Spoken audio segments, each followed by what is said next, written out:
곽수종의 뉴스 정면 승부. 곽수종의 뉴스 정면 승부.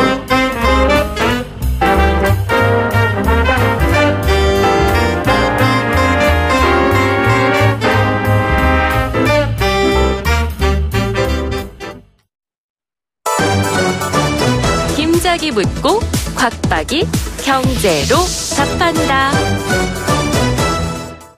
주파수 94.5 YTN 뉴스 FM 곽수종의 뉴스 정면 승부 3부 시작하겠습니다. 김 작가가 문을 엽니다. 네, 김 작가입니다. 긁기는 참 쉬운데 결제를 약속한 날짜가 다가오면 뒷구리 땡겨오는 신용카드 많이들 갖고 계시죠? 네. 인터넷이나 모바일에서 신용카드 결제할 때 그 16자리 카드 번호를 입력하는 경우들이 가끔 있잖아요. 예. 이 신용카드 16자리 번호에도 여러 기준과 규칙들이 있다고 하는데요. 예. 신용카드 번호 16자리는 어떻게 만들어지는 건가요? 이 문제는 저도 사실은 궁금해서, 잊어버리고 있었는데 오늘 질문을 주셔서 제가 좀 찾아봤어요. 간단하게 나오더라고요. 앞에 네 자리는 비자 카드냐, 마스터 카드냐, 아메리칸 익스프레스 카드냐, 다이너스 클럽이냐. 그래서 브랜드 네임을 의미하는 거래요. 근데 그 첫 글자가 만약에 구자로 시작이 되는 카드면, 다이너스가 됐건 비자 카드가 됐건 마스터 카드가 됐건 해외에서 사용 못하고 국내에서만 사용하는 그런 숫자라 그러고요. 그 다음에 5번째부터 8번째 네 자리 숫자 있잖아요. 이거는 이제 카드를 발행한 우리나라 은행을 뜻한대요. 국민은행, 하나은행, 신한은행. 그래서 이제 그 은행의 고유 번호를 의미하고요. 그 다음에 이제 9번부터 12번까지의 네 자리 숫자는 은행들이 이 사람이 몇 번째 발행된 사람이다. 그런 거를 알기 위해서 이제 발행한 넘버고, 그 다음 13번부터 16번까지 네 자리, 마지막 네 자리 숫자는 은행이 검증하기 위해서 이 사람 카드가 맞는지 틀리는지를 검증하기 위해서 비밀 코드 같은 게 이렇게 번호 위조를 방지하기 위해서 만들어 놓은 그런 숫자라 그러더라고요. 그러니까 아마, 뒤에 8자는 아마 이 은행들이 개인의 보험, 그러니까 개인 정보를 보호하기 위해서 만들어 놓은 번호 숫자다. 앞에 8자리는 브랜드 네임과 그것을 발행하는 신용카드를 발행하는 은행들의 숫자다. 이렇게 이해하시면 될 것 같습니다. 곽수종의 뉴스 정면 승부. 방송 들으시고 의견 있으신 분들은 지금 바로 샵 0945, 샵 0945. 짧은 문자 50원, 긴 문자 100원이 부과되는 휴대전화 문자 메시지를 보내주세요. 오늘 들으신 방송은 YTN 라디오 홈페이지와 곽수종의 뉴스 정면 승부 팟캐스트를 통해 다시 확인할 수 있습니다.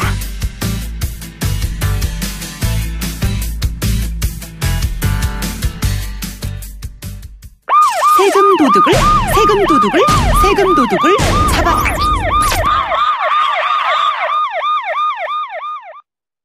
세금 도둑을 잡아라. 나라에 돈이 없는 게 아니라 도둑놈들이 많다라는 이야기 자주 하지 않습니까? 올해 6월 13일에는 지방선거도 있습니다. 선거가 있으면 이제 정당들은 평소보다 2배나 되는 국고보조금을 받는데요. 과연 정당들이 국민이 낸 세금을 지원받을 만큼 이 일은 제대로 하고 있는지 한번 살펴보겠습니다. 제가 최순실 건 가지고 상당히 흥분을 했었거든요. 이 나라 돈을 갖다가 그냥 동네에 그냥 흔히 우리가 아무나 갖다 쓸 수 있는 그런 쌈짓돈으로 생각하면 안 됩니다. 정말 도둑을 잡아야 될 것 같아서 많은 분들이, 청취자분들이 이 시간을 기다려 주시고 또 응원해 주시는 것 같아요. 세금 도둑 잡아라 공동대표 맡고 계시는 하승수 변호사와 함께 하겠습니다. 안녕하십니까? 네, 안녕하십니까? 네. 새해 복 많이 받으시고요. 예, 새해 복 많이 하십시오. 예. 이번에는 진짜 세금 도둑 좀 잡자고요, 우리가. 예. 지난번에 말씀해 주신 내용 중에 좀 정정 필요한 게 있다고 말씀 주셨습니다. 그죠? 예. 작년 12월 29일 날 국회의원들 네. 특권 관련해서 인터뷰를 했는데요. 그때 제가 국회의원이 장관직 겸임할 때, 겸임할 때 입법활동비와 특별활동비라는 그거는 가져간다고 하셨죠. 받는다고 말씀드렸는데 작년 4월 달에 그게 법 개정이 돼서 다행히 그 부분은 시정이 됐습니다. 제가 작년에 됐군요. 예. 그래서 사고가 좀 있었고요. 그 부분은 좀 죄송합니다. 어쨌든 하나라도 고쳐져서 다행입니다. 예. 네. 그렇게 조금씩 고쳐 나가기 위해서는 결국 우리 국민들이 관심을 가지고 계속 지적질을 할 수밖에 없습니다. 지적을 할 수밖에 없습니다. 질이 아니고 지적을 할 수밖에 없는 것 같습니다. 자, 이 국회의원들 과도한 특권 여전히 많이 남아 있고요. 우리 하승수 대표께서도 새해 할 일이 많으실 것 같은데 오늘은 정당에 지급되는 국고보조금 이야기를 좀 해볼까 하거든요. 네네. 한 해에 네. 정당에게 국고에서 왜 보조금을 지급해 줘야 되죠? 네. 자기들이 정권 잡겠다고 정당 만들어서 창당했으면 자기들 돈으로 알아서 하지 왜 정부가 돈을 내줍니까? 그거는 뭐 정당이 그만한 뭐 역할을 하기를 기대해서 사실 뭐 보조금 제도가 생겼다고 할 수 있습니다. 근데 뭐 우리나라 정당들이 사실 보조금을 지원받을 만큼 제대로 역할을 하고 있는지에 대해서는 그러니까요. 시민들이 워낙 불만이 좀 많으셔가지고요. 예. 그리고 보조금 액수도 사실 적지가 않습니다. 예. 선거가 없는 해에 지금 한 420억 넘게 지급이 되고요. 이제 선거가 있는 해에는 2배입니다. 840억. 예, 840억이 지급이 되고요. 예. 사실 작년에 대선이 있었는데 작년에 840억 이상이 정당들에게 국고 보조금으로 지원이 됐습니다. 아니 근데 그 말씀 듣고 보면 네. 6월 달에 지자체 선거. 네, 그렇습니다. 그다음에 예. 또 1년 반 정도 있다가 총선. 네, 그렇습니다. 또 1년 반 있다가 대선. 네. 2년마다 돌아가면서 2배씩 받네요, 그러면? 예, 그렇습니다. 남는 장사네요. 장사라고 표현이 되는 겁니까, 그러니? 실제로 장사를 하고 있습니다, 문제는. 네, 그러니까 아니, 여기다가 공천까지 뭐 뒤에서 뒷거래 하고 있다는 걸로 본다면 예. 추정을 그냥 한다면. 예. 아니, 그런 비리가 많이 나오잖아요. 공천헌금 받았다 이래갖고. 예, 그렇죠. 공천헌금으로 뭐 요번에도 자유한국당 이우연 의원이 구속이 됐는데. 그러니까요. 뭐 그거는 이제 불법적인 부분이고. 예. 어쨌든 이 국고보조금은 어쨌든 정당에 대해서 국가가 지원해주는 공적인 돈인데요. 네. 문제는 액수가 말씀드린 것처럼 선거가 있는 해에는 2배가 되는데 대체로 선거가 있습니다. 네. 예. 그래서 1년에 한 800억 이상이 꼬박꼬박 정당들에게 지원되고 있다고 생각하시면 됩니다. 그러니까 저는 다시 사승수 변호사님께 여쭙고 싶습니다. 네. 정중하게. 네. 자신들이 정권을 창출하기 위해서 정당을 만들었으니 네. 국민을 다시 편하게 해드리겠다는 좋은 뜻에서 출범했지 않습니까? 예. 국민들이 그분들에게 정치 자금을 대준다는 약속을 할 필요가 없지 않습니까? 네, 사실 헌법에는 할 수 있다라고 되어 있습니다. 정당들에게 보조를 할 수 있다. 할 수는 그러니까, 있는데 네. 해야 될 의무는 없지 않습니까? 해야 될 의무는 없습니다. 근데 네. 왜 하고 있느냐고요?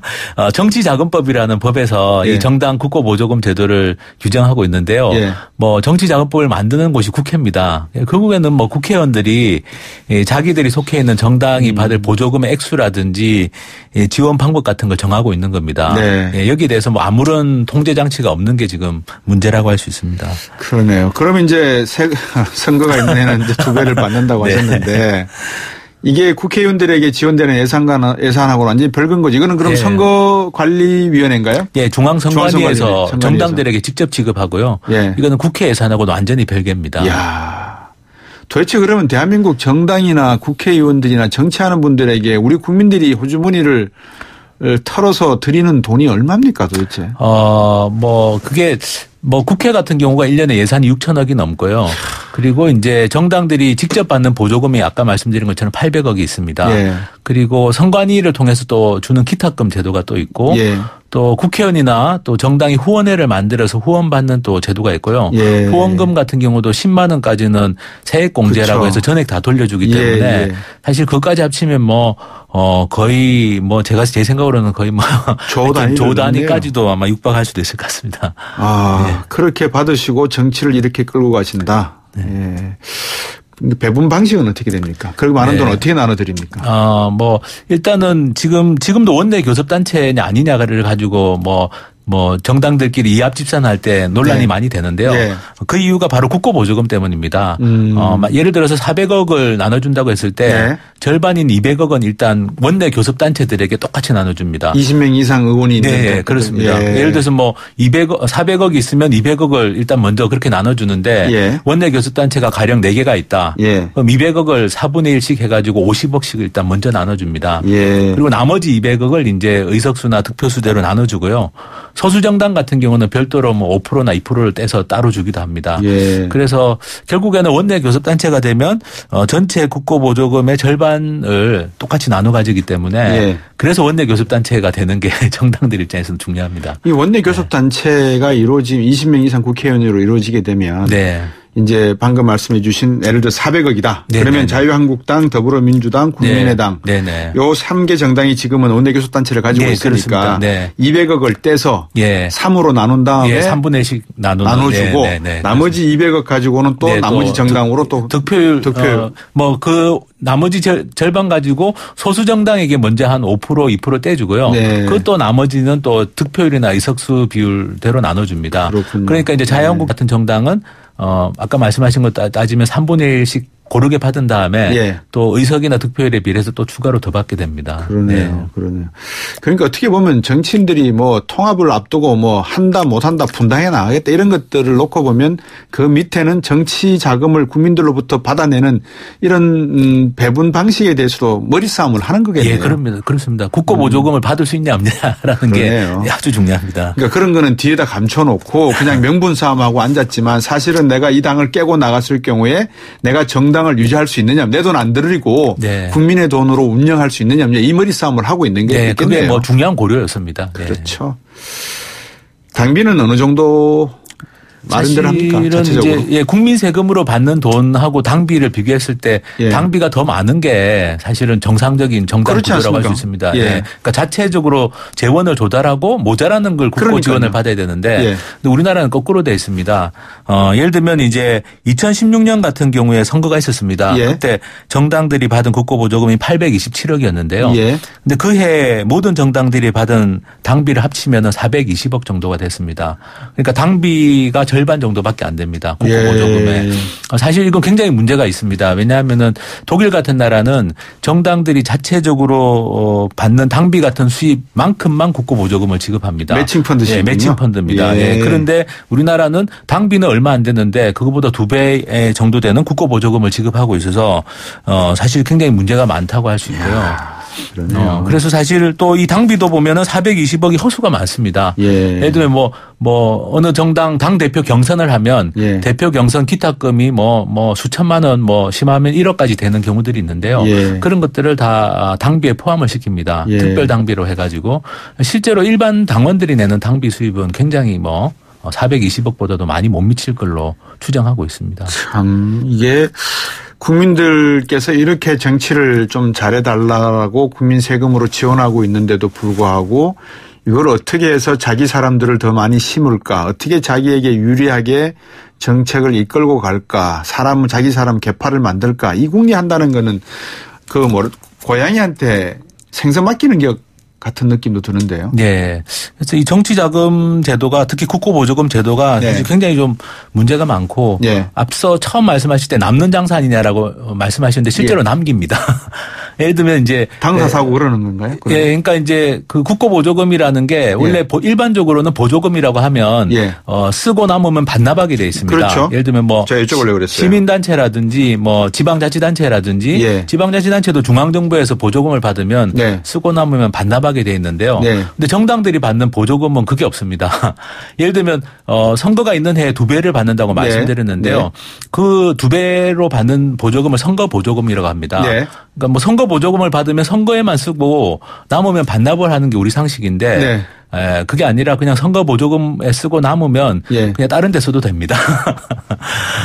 실제로 2014년에 어떤 사례가 있었냐면 새누리당, 그 당시 새누리당이 지방선거 때 2014년 지방선거 때 176억 원의 보조금을 받았는데요. 그중에 선거에 쓴 건 39억밖에 안 되고 나머지 137억 원 정도를 남겼습니다. 그래서 나중에 자기들 전당대회 같은 거 할 때 행사비로 한 10억을 쓰기도 하고 인건비나 임대료 이런 걸로 쓰기도 하고 그래서 사실은 선거 보조금이라는 명목으로 돈을 주는데 선거 때 안 써도 되고 남겨도 되는 남기면 결국 그 정당이 재산이 되는 겁니다. 네, 그래서 이건 좀 일반적인 보조금 개념하고도 좀 안 맞고 너무 이 국고 보조금 제도가 허술하다고 할 수 있습니다. 말씀을 듣고 보니까 지난번에 국민의당의 그 선거 자금 관련해서 한쪽에 몰아주기 한번 가지고 두 국회의원이 조사받은 적이 있었죠. 네네네. 박선석 의원하고 김수민 의원. 네네. 그러니까 선거철이 되면은 이렇게 공돈들이 생기니까 결국 자기들이 만들고 자기가 아는 사람이 만든 선거 활동을 하는 트럭 운영하는 사람들이나 간판 만드는 사람들에게 지원을 몰아주기식 지원을 해줘서 거기서 나오는 돈 일부를 또 비자금으로 받아 챙기는 그런 행위도 있겠네요. 그거는 무죄가 나왔습니다만 어쨌든 요즘에 보면은 선거 비용 보전과 관련해서도 그런 일종의 국가를 상대로 한 사기 같은 게 이루어지는 경우들도 있습니다. 그거는 이제 여기 선거 보조금 자체보다는 또 선거 비용 보전 제도가 있습니다. 선거 때 나온 후보자들이나 정당이 득표율을 올리게 되면 선거 비용을 보전해 주는 제도가 있어서 사실은 이게 2중, 3중, 4중으로 지원을 받는데 문제는 이 돈이 제대로 제대로 쓰이고 있는지에 대한 쓰이고 있습니까? 보장이 없습니다. 예, 뭐 허위 청구의 사례도 있고요. 말씀드린 것처럼 선거 보조금 같은 거는 예. 선거에 쓰고 남으면 반납해야 되는데 남기는 경우도 있고. 이거 당연한 거 아니겠습니까? 네, 이게 뭐 보조금이라는 건 그 용도로 쓰고 뭐 남으면 반납하는 게 당연한 건데 야, 지금 정당은 그게 없습니다. 예.